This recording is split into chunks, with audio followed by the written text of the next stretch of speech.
Dobar dan, dobrodošli na GDI Solutions dan 2022. Pitamo se šta je uspjeh.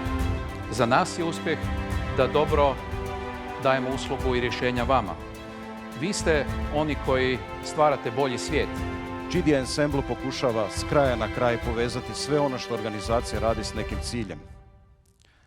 I na taj način orkestrira kompletnu organizaciju kroz sve procese koje želite digitalizirati.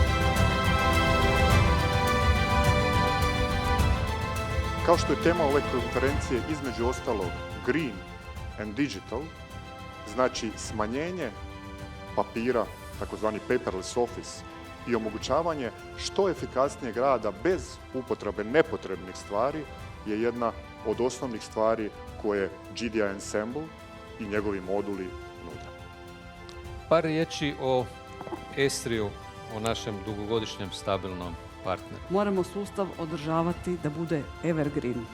U posljednje vrijeme naravno je sve veći fokus na digitalizaciji i zelenoj tranziciji. Mi smo definitivno krenuli u maksimalni proces digitalizacije svih sustava i svih dijelova grada. I mi smo od samih naših početaka borci za energetsku zelenu tranziciju. Krajnji cilj nam je biti jedan mali, digitalni, otvoreni, održivi grad.